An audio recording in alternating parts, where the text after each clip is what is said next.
Hello, my dear students, and I want to quickly cover a debriefing and discussion of our lab results, specifically our lab results for the properties of ice. We've been investigating forces that hold atoms together in molecules, and forces that hold molecules together in liquids and in solids, and we've talked a lot about the properties of water, but I want to talk to you more specifically about the properties of solid water or ice. And if you look here, we have a properties of ice lab, and I'm just now able to videotape it and make it available to the virtual students. And for any face-to-face students who might have missed it, we just looked at a couple quick aspects of ice, and you should watch that video if you haven't done the lab or seen these phenomena already. So if you open up that lab and save it, which I've already done, so I'm going to go back to my files here, and I've saved the lab in my files down here at the bottom of my screen.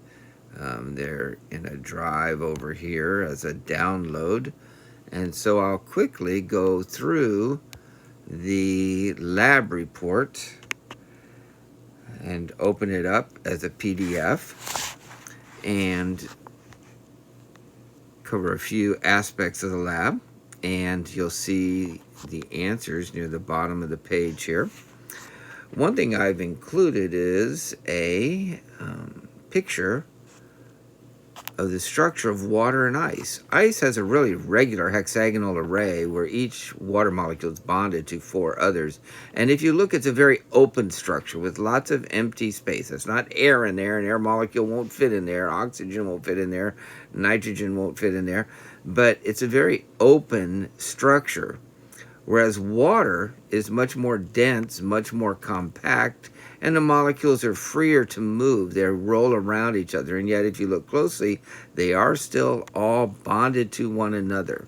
On average, 3.4 molecules bonded to every other one. A single molecule is bonded to between 3 and 4 molecules. So you saw me add ice to a beaker, and it sunk. It didn't float. We all say, well, we thought ice floats. Why did the ice sink in that beaker when I added the ice to it? Well, the ice sank quite simply because it had a higher density than the liquid in the beaker. And as you should remember from your Ice Day activity sheet, where I ask you what's the density of water and what's the density of ice, water is has a density of approximately 1.9989 or some, value very close to 1, unless you take it out to several places. But it has a value of 1 at 4 degrees C, its densest point. And ice has a density of about 0.919, I want to say, or something like that. It's about 90% of the, a given volume has about 90% of the mass, or ice is about 10% lighter than water. And my answer, and you should say something similar, or you can say the same thing, the ice sank because it had a higher density than the liquid in the beaker, and that also says the liquid could not have been water. And just for your information, it was plain isopropyl alcohol. Now, here comes a dilemma. Paloma has a drink full to the top with ice cubes floating in the drink to keep it cold, and the ice cubes are even extending out over the top, the tip of the iceberg, that 10% that comes over the top. And the question is, what happens to the drink? If she sets her drink down and walks away, does she have to worry about the ice melting and the liquid overflowing and spilling onto the tabletop? Because it's right at the top level of the surface, is even with the top of the glass, and the ice is over the top, a little bit. But does she have to worry about that drink overflowing?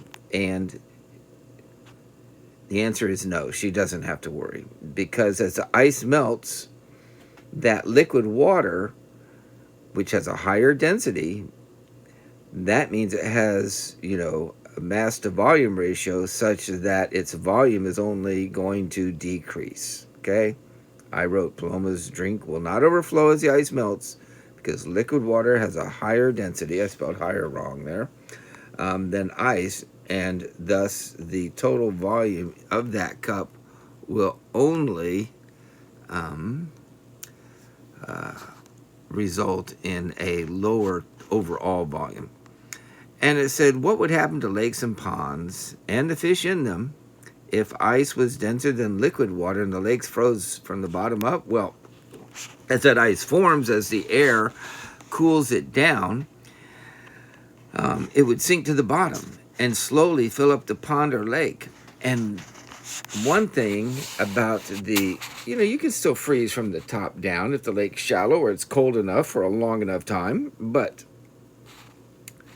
it's unlikely and less likely because that ice layer that does form acts as a great insulator for the water underneath, and it stays at 4 degrees.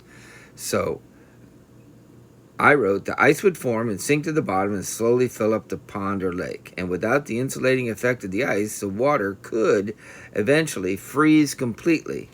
And that would kill all the life, plant and animal life, with some exceptions that we're going to talk about.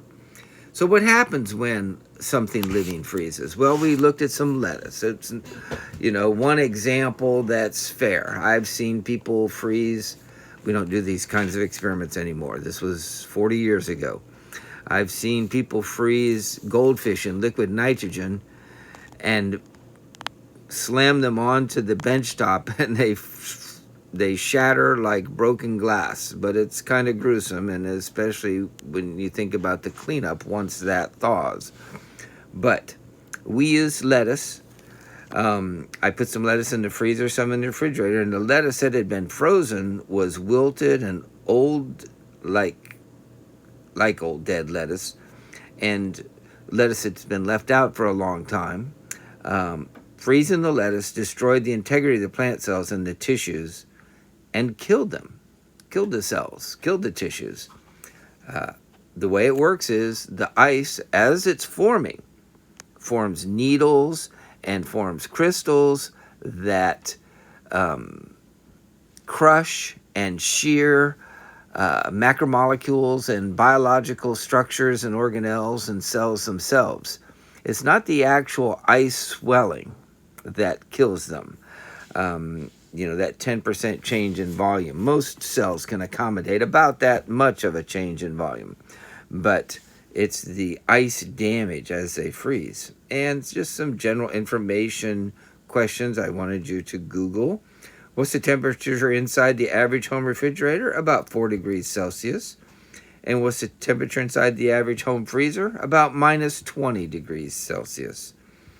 And what proportion of the Earth's surface is covered in ice? We see those polar ice caps in the Arctic and Antarctic, and we wonder, Greenland is a massive ice sheet as well. We wonder what part of the, what percent or what proportion of the Earth is covered in ice, which plays an important role in weather and seasons, and it also plays an important role in reflecting a lot of the incident energy from the sun. And about 12% of our surface is permanently covered in ice and snow. And you might say, wow, 12%, that's huge. But people don't realize how incredibly deep and what great temperature sinks and what complex systems the oceans are. That the next question says, what proportion of the Earth's water is frozen in the form of ice? And only about 2%, even though 12% of our surface is covered in snow and ice, and about 2/3 of the Earth's surface is covered in water. Only about 2% of all the Earth's water is frozen. Interesting, at least to me, is that about 70% of all the fresh water, though, on Earth is frozen. And it says, what would happen to lakes and ponds and the fish and other organisms in them if ice was denser than liquid and the lakes froze from the bottom up? And this time I want you to answer this question in terms of the physical effect that being frozen would have on living organisms. And if lakes froze from the bottom up, just answer it simply. The organisms, both plants and animals, would freeze solid. And as ice forms, as you freeze, it crushes and kills cells and tissues, killing the organism. First, it kills the cells and the tissues. If you let your fingers and toes, extremities get frozen, you will kill the cells and kill the tissues, and that tissue will die. It's called frostbite. Very bad for you to be frozen. And if your core, the rest of your body gets frozen, tips of your nose, tips of your ears are also first to go, it could be fatal.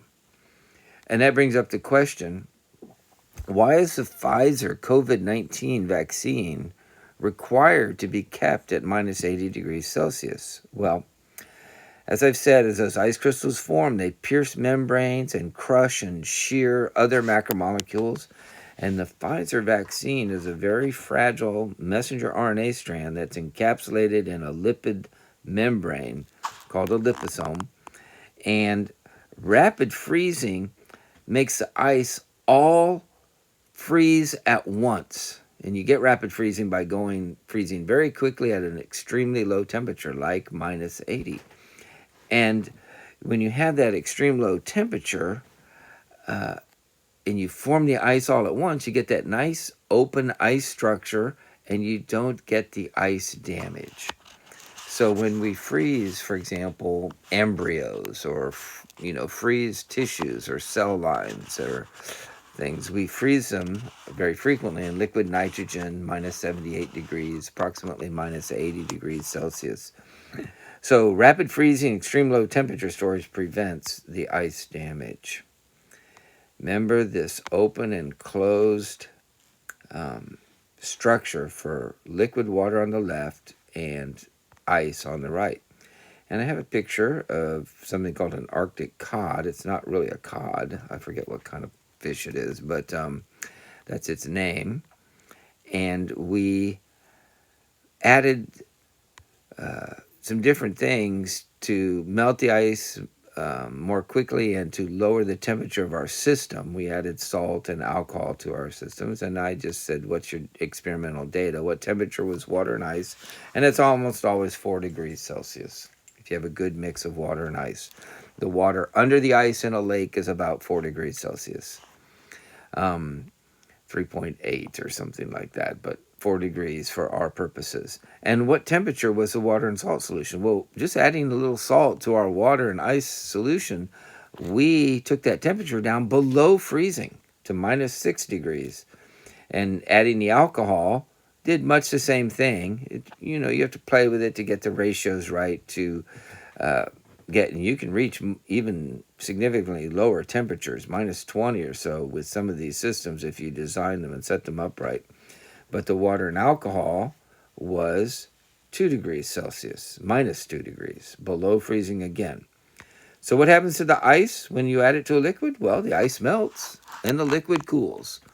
The ice is extracting energy from it, and I ask you to describe that process in this question number 5 about what happens energetically to the components of the system when the ice is added to the liquids.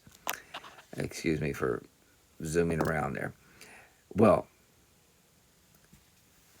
in, I guess, partially or not too detailed scientific terms, what's happening is as ice melts, it's absorbing thermal energy from its surroundings in that process. And when thermal energy is removed from the surrounding environment, that environment cools down. And the Arctic cod, pictured above, lives in the Antarctic Ocean water. Like many of this class of fish called notothenoids, those are sometimes called antifreeze fish. They're marine fish species. There's about 120 different ones of them, which are native to Arctic and Arctic waters.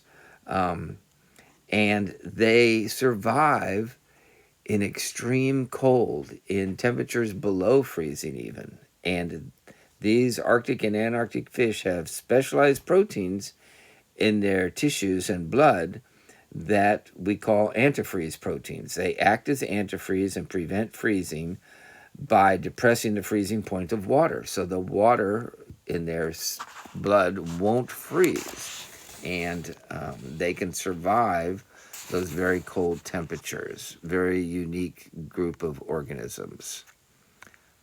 I'm not sure I would eat one, but that concludes our discussion of the lab. I hope you've learned something and you have a greater appreciation for water and ice.